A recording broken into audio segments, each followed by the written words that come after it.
and create lasting impact. And today I have my special guest. He's the founder, executive of this AI First Family on Success magazine cover, and of course, a 20 plus years coaching founders of 100 million plus dollar across 137 countries. None other than Mr. Jairek Robbins. Welcome, Mr. Jairek on Entrepreneurship 101, and get please introduce more about yourself to that audience. Yeah, thank you for having me. I always struggle with what would be most useful for people listening about my story, where I started, all that jazz. The fast forward version is I started off in the nonprofit world. So I loved helping people. I loved, all the different projects we did, from working with homeless to working with students to working with leaders in the community. I didn't love the paycheck that came with it. So I wanted to be able to focus on helping people, but the ability to also live a good life in the process. And so I remember walking across the courtyard in the office I was working in, and a friend of mine ran a coaching department. And I asked her, what do these guys do? She's like, well, they help people in their relationship, their business, their health, their finance. I was like, well, that's cool. And I was like, can I ask, like, how much do they get paid? And she showed me, and my immediate thought at 18 years old was, can I do it? And she was like, well, sure you can, kid. And I was like, no, seriously, like, can I come work over here some of my hours too? And she's like, whoa. Well, you need experience, like you need training. So she put me through 250 hours of training. She then slowly gave me some test clients to see how I could do. Fast forward, I coached for that company for 6 years. I then left and started my own coaching practice. I was scaling that and growing it, just my own personal practice, for about, gosh, 6, 12, maybe 7 more years. And then I had my best year in business. We ran live events in 22 cities around the world.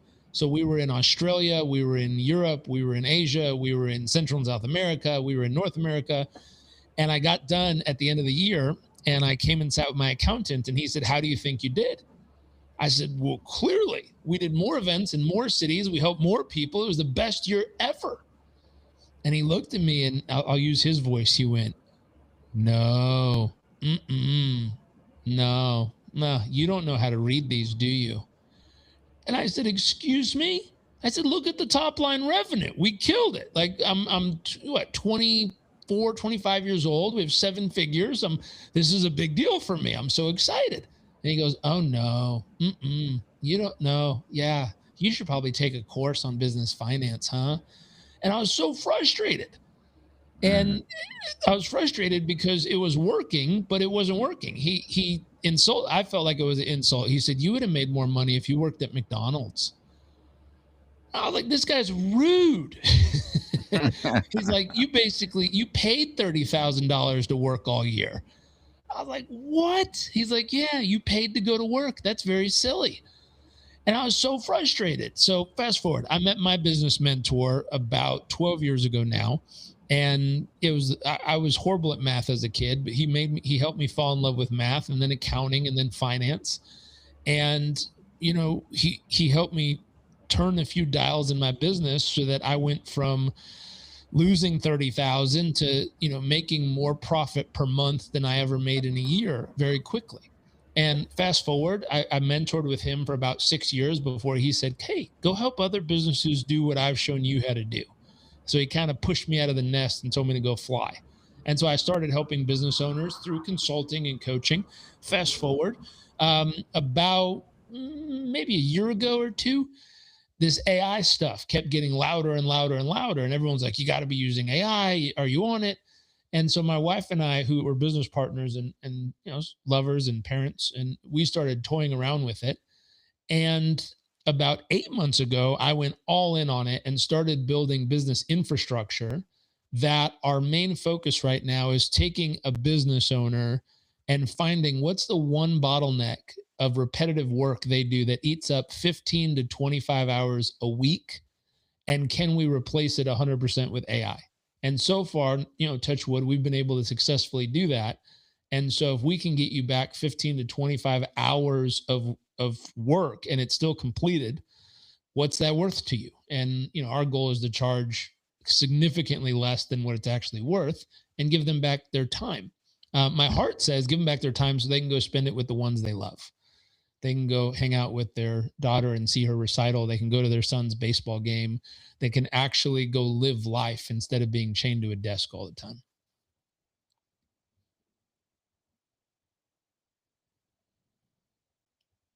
I think you're muted. Oh, yeah. Thank you so much. Yeah, well said, Mr. Jairek. Thank you so much for sharing your knowledge and wisdom to the world. And today, let's talk about being you. Your family was the first ever featured on the cover of Success magazine. How did growing up in that environment teach you about success that most people never get? And what did accidentally teach you what you had to unlearn? Sure. Great questions. So a few things. One, I was, 18 years into my career when I got a Instagram message from a lady who said, "Hey, I have someone who wants to talk with you." And she said, "I promise this isn't a scam." I wrote back, "I'm pretty sure every scam says that." She wrote back, "No, I'm serious." I said, "Okay, question mark." And she shot me an email address. It was from a reputable organization. I said, "Okay, let's chat."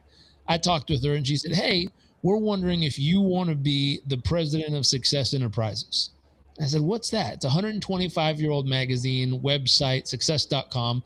It's been around. It's represented some of the best and brightest people who've been on the cover: Elon Musk, Tim Cook, Mike Tyson. Like, you go down the list, it's represented some of the most successful, iconic people on earth.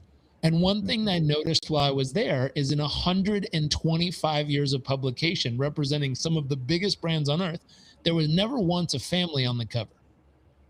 And my thought is success is not something someone does by themselves. Anyone who's ultra successful, there's a tribe, there's a community, there's a group of people who've helped them get there. Whether it's their spouse loving on them and believing in them, whether it's their kids supporting them and cherishing them, whether it's their business partners or their employees or their customers, no one is self-made. Self-made is the most ridiculous statement I've ever heard in my life. And so I went on a mission internally to say, hey, could we put a family on the cover? Could we put a group of people who represent something that's critically important, I think globally?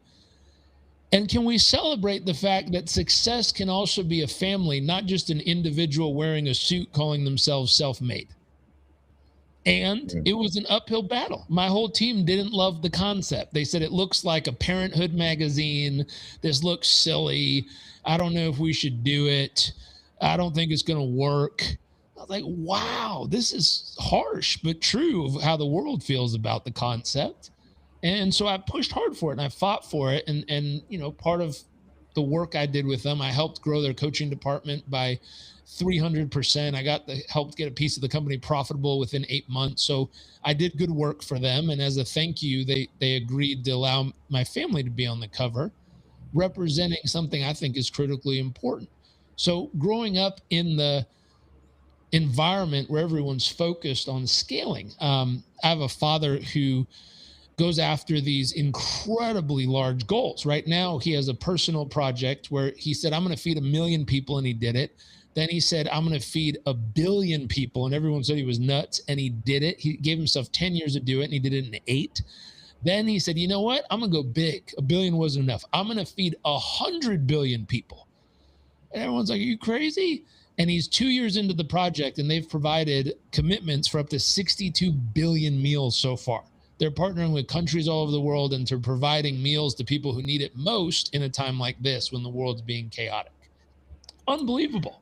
And so I grew up around people who are looking for scale. And I think I wrote about this in an Instagram post the other day. I said, as beautiful as that is, it creates a lot of pressure. I remember I put a book out and this book was published and it only sold 30,000 copies. And I was disappointed. I was like, I flopped. That's not even like a hit. And my brother was nice. He's like, well, hey, bro, most books only sell about 1,500 copies, so you did way better than most. I was like, that doesn't make me feel any better. That sucks. Like, I wanted to be a New York Times bestseller. And then I showed it to my dad, and I remember him being like, honey, this is a joke. Like, you didn't even break through. And I remember from a child's perspective going, ugh, that's a horrible feeling. He's right. I agree with them. I'm not arguing. I don't think it worked either. But gosh, that doesn't feel good to have someone who has such big dreams tell you something feels so small when you put so much heart and love and joy and passion into it.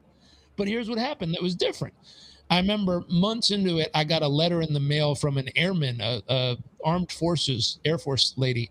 And she wrote a letter. She said, Mr. Robbins, I just want to write a letter and say thank you. Someone gave me a copy of your book, and for the last 2 weeks of my life, I've had my firearm in my mouth wanting to pull the trigger. Someone gave you a copy of my book, gave me a copy of your book. I read the first 2 chapters, and it reminded me of my reason why I want to keep on living. So thank you. And all of a sudden, the concept of this was a huge flop and it didn't work turned into sacred. Maybe those 30,000 copies were sacred and got to just the right person at just the right time in their life. And maybe just one person decided to keep living, but I think that was worth it. And then I thought about it from a perspective of being a father. And I said, you know what? As much as I've gained through trying to scale and wanting to be bigger and wanting to do more and all that greatness that came from it, I hope I help teach my son how to fall in love with things that don't scale. I hope he learns how to fall in love with watching the leaves move in the wind. I hope he falls in love with feeling the joy of giving another human being a hug. I hope he falls in love with holding someone's hand when they need him to and listening to them. I hope he finds unbelievable joy in the humanness of things that don't scale. And I hope he chases every big dream he ever has, and I hope he does it. But that thought of I hope he finds the specialness, the beauty, the miraculousness of just being human and experiencing the blessing of daily life. Mr. Jarek, you received the Congressional Award Gold Medal at 23. What does a 23-year-old do earn that, and how did experience shape your coaching philosophy before you Sure. had decades of experience? Sure. So, great question. The thought with that is it's a youth award. So, it's very specific what you have to do 400 hours of community service. I think it was 200 hours of personal development, 200 hours of physical development, and no less than 4 nights living in an environment unlike your own. Instead of 4 nights, I did 3 months living in a village in rural Uganda teaching organic farming. Instead of 200 hours, I think I had thousands of hours of personal development. Instead of 400 hours of community service, I think I did 1,200. So, but again, it reinforces how I was brought up of trying to be an overachiever, wanting to always go after things, looking for medals and awards and trophies I could go accomplish, feeling like, hey, every time I get to check one of those off my list, bam, I feel like I'm really doing it in life, which was great. It was really wonderful. It gave me an incredible advantage of focus and intensity as I was young. What that gave me in coaching is a lot of experience of I know what it is to set a goal and go after it. I know what it is to hit obstacles. I know what it is to fail forward. I know what it is to have to pick myself up when things fall apart. I was told at one point when I was living in Uganda, due to my own stubbornness, I was told at one point because of malaria, I had 6 days left to live. I know what it feels like to have to sit there and contemplate if that's going to be true or not and have to decide, no, there's more to live for. I'm going to find a way to keep living. And what I found through my research of people who've been told diagnosis like that, their decision makes a big part of the reality happen. If they decide, oh my gosh, my life's over, you'll see them deteriorate very quickly. If they decide, no, I've got something more to live for, a compelling future, they'll often find a way to fight harder and try to make their way through it. So I've learned a lot through those experiences, and I've been able to capture that and share it with people I get to work with. You say 96% of business never break a $1 million. What's the single most common reasons that has nothing to do with the product quality or market size? Yeah. So 82% of those fail on cash flow. Meaning, I'll tell you an example. My business mentor used to tell me, try going out to lunch and paying with your profit. And I was like, well, of course, that's what you pay with. You take your cash. He goes, not cash, profit. And I said, what are you talking about? And he goes, most professionals, founders, business owners, entrepreneurs, they look, first off, 50% of them never even look at their P&L every month. 50% never even look. They wait until taxes to find out how they did in their business. That was me on that year where I thought I did great and it turned out I failed. I wasn't even looking at my P&L or my numbers every month. The 50% who look, the majority of them look at the top line and either cry or celebrate. Then they look at the bottom line, the profit, the what's left over, and they either cry or celebrate. But that's not what's really going on in a business. The revenue and the profit, sure, those are great numbers. Everyone talks about those numbers.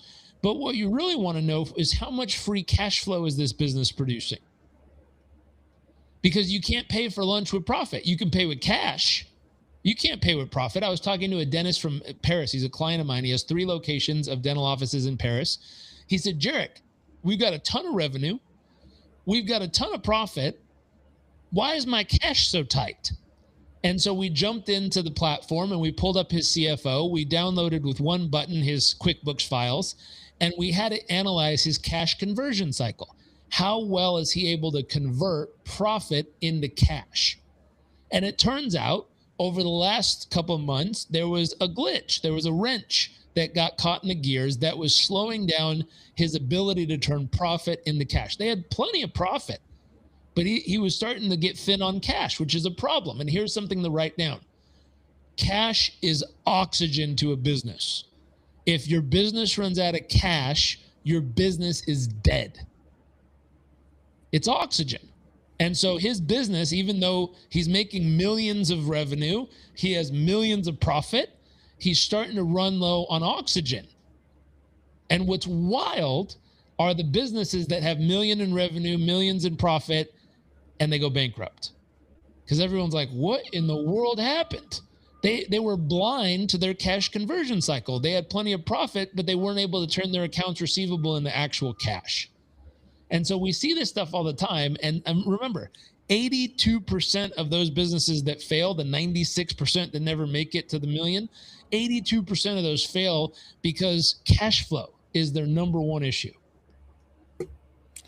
A cash flow indeed. You build a 265 plus AI agents that replace what, $500 an hour consultant do for a 500 a month.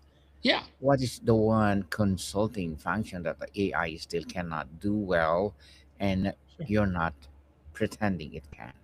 Sure. Great question. So here was my experience. When I went and worked with the Success Group, they were owned by a larger entity that in its peak was doing $180 billion a year in home sales globally. So this guy, I got to work shoulder to shoulder with the founder. His name's Glenn. He went and built from scratch a company all the way up to $180 billion a year in total sales. His revenue was somewhere around, $1.72 billion a year. It's a publicly traded company on the stock exchange. And I got to sit with them and watch the brilliance of the consultants and the lawyers and the people around him who just knew how to do stuff that your average business owner doesn't know how to do. They were brilliant. They're experienced. They're tenured. They really know how to twist the right bolt at the right time. And I said, this would be incredible for me to know when I was in my business, when I was making, $500,000 a year. This would have been a game changer if I knew how to do this. And I've met people all over the world where it was a guy, in the Philippines who's setting up a scuba shop and he's trying to figure out the pricing on how he wants his services to be, or a lady in Kansas City who just hit 800,000 in revenue and she's trying to figure out if she should expand or just optimize the location she has. I see all these real businesses run by real people and their families. And they don't know how to get these answers. They're trusting ChatGPT, but ChatGPT, if you ask it the same question 7 times, you'll get 7 different answers. And most of the answers aren't that great. Mhm. They're having mental health crisis right now because people are asking ChatGPT about mental health issues, and it's turning into delusion and spirals, which is extremely dangerous. And so what we did different is we did not build on a single LLM. We built a software that is powered by any of the LLMs. We're LLM agnostic, so we're not tied to any one group. We use Perplexity for research. We use OpenAI for daily tasks. We use Claude for longer and more detailed storytelling. We use each one for what it's actually best at. And so when you say, what are the things it's not good at? Any one LLM is not good across the board at all business functions. None of them are, not a single one. And not even the local models, whether it's Llama or any of those other ones that run locally on your hardware, none of them are great across the board. So we found out, use each one for what it's best at. Perplexity is amazing at research and web scrapes and data gathering. Claude is great at storytelling. When we need really true accuracy, we created something called high accuracy mode. You click a button, it turns on. Now all of them will go seek an answer. They'll all debate on who's right or wrong. They'll give you a confidence score of how confident they are in the answer. And then they'll tell you line for line where they agree and where they disagree and why. That way, you're not counting on one to get it right. You have 4 to 5 of them that argue and then show you cross-referencing what they believe is most accurate. And it still might only be 96% accurate, which tells you you need a human in the loop. You need a person that can then review that to make sure it is absolutely accurate before publishing. Well said, Mr. Jarek. You're hosting a live event in Puerto Rico Yeah. to teach business owner to build their own AI systems. Why live? Why Puerto Rico? Well, I live in Puerto Rico. My wife and I live between Puerto Rico and Cape Town. We're building a house on a wild game reserve down there. So we have all the animals, lions and giraffes and elephants and all the stuff. And so we go back and forth. And while we're here on the island, every now and then we'll run an event. And so I had a board meeting that week, anyways, at the same hotel. I said, why don't we rent the room a couple days early? We'll invite maybe 50 to 75 people live, all business owners who are, usually at the founder's trap where they're hitting the ceiling of 12 million a year, 20 million a year, but the only way through is by creating the proper systems, right person with the right system and the right dashboard to measure. And can we augment that person with AI? I don't believe in replacing people. I think all the companies that are laying off 10,000 people, 30,000 people, I'm firing 30% of my staff and replacing with AI. I think that's a horrific idea. I think what they instead should be doing is augmenting their team and giving every person superpowers with AI. Because a single human, like if you took a team of 5, they can produce the output of a team of 50 now with the right AI tools. So instead of firing them, gosh, look how much time, money, effort, energy, brain damage it took to hire all these people. And they trust you, they're willing to work with you. My gosh, why would you burn a relationship just because AI is exciting right now? No thanks. Why don't you keep those people, set them up with the right AI tools, give them superpowers, and watch how much more they can help you reach your audience and how much more of a positive impact they can do for your clients. So my thought is, let's bring 50 to 75 people together in Puerto Rico. Let's get them in the room. Let me share my opinion and the data to show them what we can do if we give their team AI superpowers. And then let's build it to custom to their business so that it's using their data, their ethos, their brand, their style, their financial metrics, so that they can see how powerful it is. And then ideally roll it out to their team and let their team use it to then have superpowers and help their business scale beyond anything they've ever imagined. Well said, Mr. Jarek. And to wrap up our discussion for today, a founder is listening who feels stuck at exactly the 96% of a stall point. They Yep. are exhausted, they have tried coaches and courses, and they're skeptical of another system. What is the They've one thing tried you shelf would say? help. So, what would you say to earn their trust? Yeah, if you're the right size business, so minimum 3 million in turnover. If you're that size business, reach out to me. I will do a free board report for you. These things are normally 10, 15, 20 grand if you go ask McKinsey or one of those. I'll do it for you. Shows you what stage of business you're in, shows you what you need to focus on next, shows you all the details. Reach out to me. Happy to do it for you, and then we'll see how we can help from there. Definitely Oh, there's reach also for out. those smaller, there's also a free quiz on our website you can go take, give you the same info. Yes, people reach out to Mr. Jairek Robbins because for sure, if you reach out, it will help you a lot. So, Mr. Jairek, once again, can you please invite our listeners to support your business, your projects, or anything you want to promote on Entrepreneurship 101? Absolutely. We have a podcast too. If you like podcasts, go to Beyond the Bottleneck with Jairek Robbins, and then visit Executive Office AI. Click the, what is it called up there? Assessments button, and it has a bunch of free quizzes that'll help you figure out exactly where you're at and exactly what to do next. Indeed. So, Mr. Jairek, thank you so much for your time. Thank you. Monica people, see you soon. Well, keep up the good work, Mr. Derek, and hoping more business will